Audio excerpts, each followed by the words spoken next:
पहले से pre plan थी। बिल्कुल, इसमें समाजवादी पार्टी और कांग्रेस पार्टी इन्वॉल्व है। आपने उसकी सत्ता ऐसे चलाओगे योगी बाबा सरकार? हर नेता संभल जाने की गुट को है। उत्तर प्रदेश सरकार की विफलता है। विफलता जिसका नाम है भाजपा, भाजपा नहीं। आप हिंदू की बात करते हैं, एक तरफ मस्जिद की बात कर। मुख्यमंत्री अनपढ़ है क्या? हमारा डीजीपी अनपढ़ है क्या? जितने यादव है निकाल दो उत्तर प्रदेश सरकार से। न्यायालय से बढ़ के हम आप नहीं हैं। न्यायालय के अंडर में और संविधान के अंडर में हम भी। अच्छा, मैं ये हार की हताशा। ये पत्थर चलाने का आदेश किसने दिया? इसका जिम्मेवारी समाजवादी और कांग्रेस पार्टी के लोग हैं। नमस्कार, और मैं हूँ प्रियंका। आज दिल्ली में कांग्रेस ने फिर से संभल जाने की जिद पकड़ रखी है। बात करें आज गाजीपुर बॉर्डर की, तो आज गाजीपुर बॉर्डर में कांग्रेस का डेलीगेशन निकला था, जिसमें कांग्रेस के मेन राहुल गांधी और उनकी बहन प्रियंका गांधी वाड्रा निकली थी संभल में जो मृतक लोग हैं उनके परिवारजनों से मिलने के लिए। लेकिन प्रशासन के द्वारा ये साफ साफ कहा गया है कि 10 दिसंबर तक वहां पर कोई भी बाहरी व्यक्ति नहीं आ सकता है। संभल में सेक्शन 163 लगी हुई है, जिसकी वजह से बाहर से किसी भी व्यक्ति को वहां जाने की इजाज़त नहीं है। आज हम बात करेंगे इनसे कि आज संभल जाने की आखिर जिद, चाहे वो समाजवादी पार्टी हो चाहे वो कांग्रेस हो, नेता प्रतिपक्ष संभल जाने की जिद क्यों कर रहे हैं। सर, पहले तो अपना नाम बताइए। लालजीत यादव, राष्ट्रीय अध्यक्ष अखिल भारतीय भ्रष्टाचार निवारण परिषद।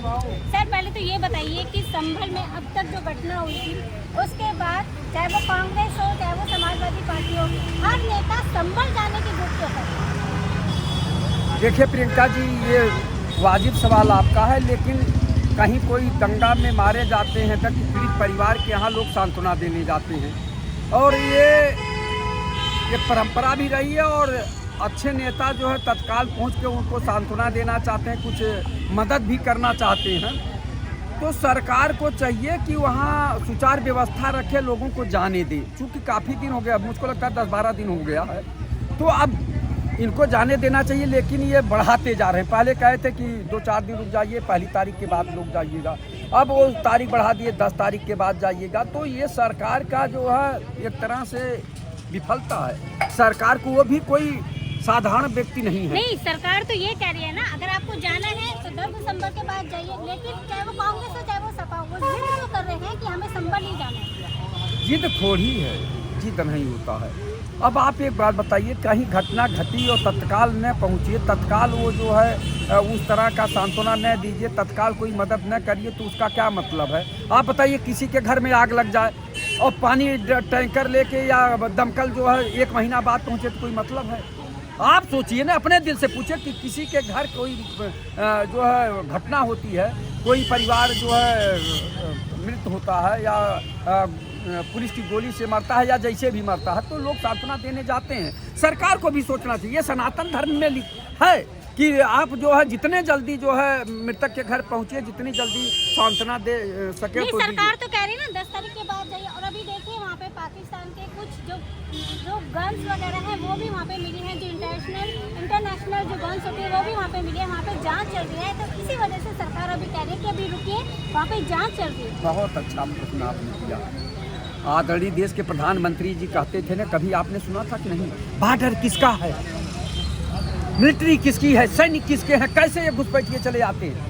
10-11 साल से आपकी सरकार चल रही केंद्र में, और प्रदेश में 7 साल से सरकार चल रही। अब तक नहीं पता लगा पाए आप लोग कि कहाँ से गन आई और कहाँ से बारूद आया, कहाँ से गोली आई। आज ये कह रहे हैं आप, आपके लाइव इंटेलिजेंस क्या कर रही थी, आपकी CBI और क्या कर रही थी, तमाम बड़ी से बड़ी जो है एजेंसियाँ आपके पास है, तो क्यों नहीं जांच करके जो है पता लगाई? आज पता लगा रही हैं। जब घटनाएं घट जाती हैं तब कहते हैं कहाँ से ले आए, कहाँ से आया, कौन लाया, कैसे हुआ।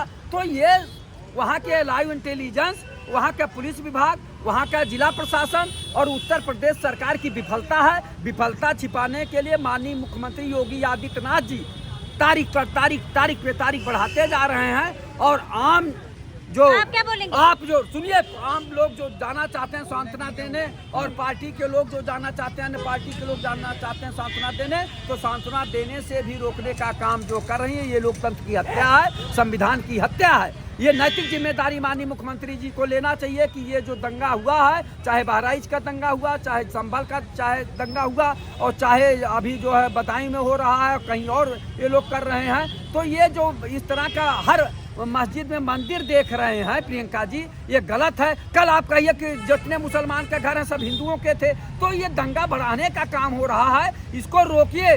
जहां बेरोजगारी, महंगाई और भ्रष्टाचार की बात हो रही है, चिकित्सा, शिक्षा, स्वास्थ्य की बात पे आप नहीं बोल रहे हैं। आप केवल हिंदू मुसलमान करके जनता को गुमराह करने का काम कर रहे हैं। इसको बंद करिए, जो मूल समस्या है उस पर बात करिए, उसको जो है सॉल्व करिए। सबसे बड़ी बेरोजगारी की समस्या, भ्रष्टाचार की समस्या है, महंगाई की समस्या। माननीय मुख्यमंत्री जी हो चाहे देश के प्रधानमंत्री जी हो, पहले इसकी समस्या समाप्त करें, तब जाके आगे की बात करें। जय हिंद, जय भारत। तो आपने देखा, आप कुछ बोलिए संभल को लेकर क्या कहना चाहते हैं कि समाजवादी पार्टी और कांग्रेस बार बार कह रहे हैं कि हमें संभल जाने, जबकि प्रशासन कह रहा है कि अभी रुकिए, 10 दिसंबर तक रुकिए, उसके बाद आपको जाना तो चाहिए। देखिए, पूरे देश की चर्चा करें तो अच्छा नहीं है, यूपी की चर्चा करें तो अच्छा नहीं है, या यूपी में किसी जिले की चर्चा करें तो इनके लिए अच्छा नहीं है। ये केवल इसका नाम है भाग जा, भाजपा नहीं, भाग जा। जितनी जल्दी हो, मैं भारत के हर नागरिकों से कहना चाहूँगा कि इसको भगाए। झूठ बोलने का ये लोग अड्डा बना लिए हैं। मेरा एक ही कहना है, संभल पे मैं कई दिनों से सुन रहा हूँ, संभल के मुद्दे को कई दिनों से समझ रहा हूँ, लेकिन हमारे समझ में नहीं आ रहा है कि एक तरफ आप हिंदू की बात करते हैं, एक तरफ मस्जिद की बात करते हैं, एक तरफ मंदिर की बात करते हैं। यदि ये सब बात कर रहे हैं ठीक है, कोई वो नहीं है, लेकिन इनके एजेंडे में जब मैं छोटा था, बहुत नन्हा था, तो ये सुनता था कि राम का जो है झगड़ा है अयोध्या में, लेकिन क्या था क्या नहीं था ये खोद करके निकालना चाह रहे हैं। अभी आप क्या कहना चाहते हैं प्रशासन को? क्या प्रशासन को लेकर क्या कहना चाहते हैं? प्रशासन? कौन प्रशासन? सत्ताधारी मोदी के जेब का प्रशासन, मोदी के जेब का प्रशासन। सीधे जो योगी और मोदी कह रहे हैं वही प्रशासन कर रहा है। हम कहते हैं कि ये कह रहे हैं कि पाकिस्तान से आया IDX, ठीक है, आया, स्वीकार है। आया कैसे, लाया कौन, किस जगह से आया? तो वो तो इंक्वायरी आपके बॉर्डर की पुलिस क्या कर रही थी? अभी मैं जाऊंगा तब तो दिखाएंगे कि चुनाव हो रहा है, आप इतना पैसा कहाँ रख लिए, ठीक है। और ये बॉर्डर पे उनकी पुलिस क्या कर रही? कलेवा खा रही है, बासी खाना खा रही है। इस देश का विकास, इस देश का विश्वास, इस देश की नैतिकता सब भारतीय जनता पार्टी ने खत्म कर दी है। केवल ये मुद्दे से बरकरार रहे हैं। संभल को लेकर आप क्या कहना चाहेंगे? तारीख पे तारीख, तारीख पे तारीख, तारीख पे तारीख, ऐसे चलेगी सत्ता? ऐसे चलाओगे योगी बाबा सरकार कि आप तारीख दोगे? 24 तारीख का हादसा था, 25, 26, 27, 28, 29, 30। आपने कहा पहली तारीख तक हम सर्वे जांच जो भी है कर लेते हैं, आप 2 तारीख को जा सकते हैं। फिर आपने 10 तारीख दे दी, तो हम तो सवाल करेंगे तारीख पे तारीख, तारीख पे तारीख, तारीख पे तारीख। क्या है आपका ये चलाने का सरकार तरीका? एक मिनट, ये सरकार क्या छुपाना चाह रही है? वहाँ के सच को क्यों जनता के सामने नहीं आना देना चाहती है? क्यों वहाँ की सच्चाई को छुपाया जा रहा है? तो देश को समझना पड़ेगा, प्रदेश की जनता को समझना पड़ेगा कि इनको 27 में उखाड़ फेंकना होगा, नहीं तो ये इसी तरीके से झूठ और गुंडागर्दी की दादागिरी की ताकत से सत्ता पे काबिज रहेंगे और आपको कोई भी न्याय नहीं मिलेगा। शिक्षा, रोजगार, स्वास्थ्य, नौकरियां, महंगाई, सुरक्षा, कुछ भी आपको हासिल होने वाला नहीं है सरकार से। जो नेता प्रतिपक्ष बार बार आरोप लगा रहा है कि वहाँ पे सुनियोजित तरीके से वहाँ पे जो घटना हुई है वो पहले से प्री प्लान थी। बिल्कुल, इसमें समाजवादी पार्टी और कांग्रेस पार्टी इन्वॉल्व है। आपने देखा कि पोस्टर छपे हैं, उसमें इनके कार्यकर्ता पकड़े गए हैं पत्थरबाजी में। तो कहीं ना कहीं इनका प्लान है, जब इनकी जमीन घसक चुकी है, कहीं है नहीं ये लोग। आपने देखा चुनाव में कांग्रेस पार्टी तो सफाया ही थी, समाजवादी पार्टी कैसे भी 2 सीट अपना लेके आई। तो कहीं ना कहीं जब हार जाते हैं तो तमाम सुनियोजित प्लान बनाते हैं। और रही बात संभल जाने की, तो अभी 10 तारीख को शासन ने रोक लगाया है, कोई नहीं जाएगा, कोई नहीं जाएगा। जब तक वहाँ का सारा तो सर्वे राहुल रिपोर्ट गांधी, प्रियंका वाड्रा जो निकले थे, वो क्यों निकले थे जबकि उनको पता है कि 10 दिसंबर तक प्रतिबंध है? क्या करेंगे जब जमीन खिसक चुका है तो कहीं ना कहीं बरगलाना तो है नहीं लोग को, बरगला के ही कुछ पालें, लेकिन कुछ पाने वाले नहीं। आपने महाराष्ट्र देखा, अभी आपने उपचुनाव देखा है उत्तर प्रदेश का, तो कहीं ना कहीं जनता इनको नकार चुकी है। आने वाले दिन में भारतीय जनता पार्टी देखिए, हम सिर्फ इतना कहना चाह रहे हैं, पराजित थी, 10 तारीख तक जाने नहीं देंगे। तो ये बताना चाहिए मुरादाबाद के जेल अधीक्षक जेलर और डिप्टी जेलर को जेल डीआईजी जेल को प्रशासन ने क्यों सस्पेंड करने टर्मिनेट करने के लिए संस्तुति दी है, बताना चाहिए इनको।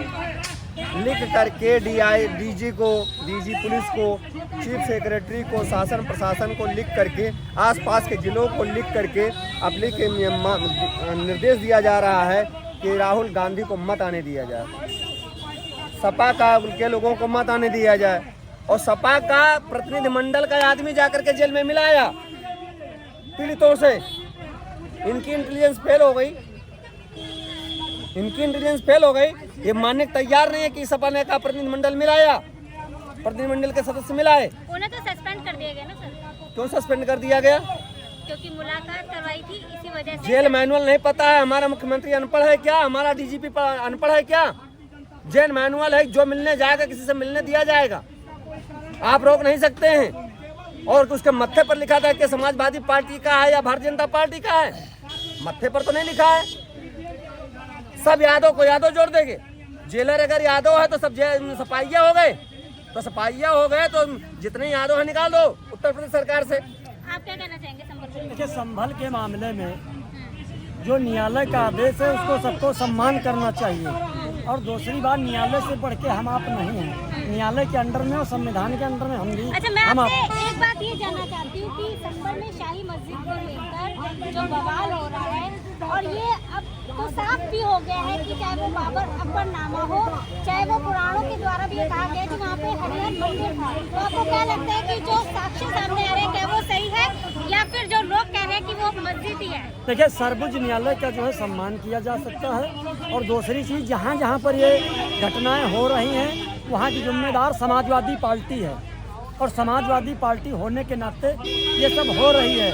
और जहाँ तक सवाल है, सरकार से, विपक्ष से सबसे मांग है कि जब तक जाति जनगणना नहीं होगी तब तक सामाजिक न्याय नहीं मिलेगा, और जिसकी जितनी भागीदारी उतनी हिस्सेदारी। तो इसलिए हम लोगों सरकार से मांग करते हैं कि सामाजिक न्याय की बात होना चाहिए, जाति जनगणना की बात होना चाहिए, जिसकी जितनी भागीदारी उतनी हिस्सेदारी। पत्रकार महोदया, जो संभल की घटना की जो चर्चा बहुत जोरों पर चल रही है, मेरा मानना है कि मैं समाजवादी पार्टी का भी राष्ट्रीय सचिव पद पर इस्तीफा देकर भारतीय जनता पार्टी में क्यों हुआ। आपके कांग्रेस पार्टी के कार्यकर्ता और समाजवादी पार्टी के जो कार्यकर्ता जो हैं, ये हार की हताशा है। और अन्य जनपदों में जहाँ जहाँ घटना घटित हुई है, ये कौन लोग हैं, इसका जिम्मेवार कौन है? माननीय अध्यक्ष अखिलेश यादव जी को पता है कि संभल में जो घटना घटित हुई है वो समाजवादी पार्टी के कार्यकर्ता पकड़े गए हैं। न्यायालय के कोर्ट के आदेश के जब कोर्ट जांच कर रही है तो जांच के अंतर्गत में हमारे शासन प्रशासन पर ईंट पत्थर चलाने का आदेश किसने दिया? जो लोग जुर्म किया है उसकी जांच वीडियोग्राफी में आई है, वो पकड़े गए हैं, वो जेल में भेजे गए हैं। ये पुलिस प्रशासन जो बैठे हैं, ये हमारे ही घर के और आम जनता के बीच के तो भाई हैं। तो ऐसा जो घटना घटित हो रही है, ये कांग्रेस पार्टी बचकाना हरकत जो कर रही है, माननीय अखिलेश यादव जी अपने कार्यकर्ताओं को कंट्रोल में नहीं करेंगे तो जितनी घटना घट रही है इसके जिम्मेवार माननीय अखिलेश यादव होंगे और माननीय कांग्रेस पार्टी के राष्ट्रीय अध्यक्ष होंगे। आप जांच के अंतर्गत में जो मुलजिम पाया गया है, वीडियो में साफ तौर पर प्रशासन मौके पर वहां की गोलियां बरामद हुई हैं, असलहे बरामद हुए हैं, जांच में कमेटी पाई है तो पाकिस्तान का असलहा पाया गया है, पाकिस्तान और अमेरिकन का गोली पाई गई है। इसमें जुर्म जो किया है सख्त से सख्त कार्रवाई होगी और कार्रवाई होनी चाहिए। इसका जिम्मेवारी समाजवादी और कांग्रेस पार्टी के लोग हैं। ठीक है। तो आपने देखा कि संभल पे ये जनता का हमने आज यहाँ पे ओपिनियन पोल लिया था।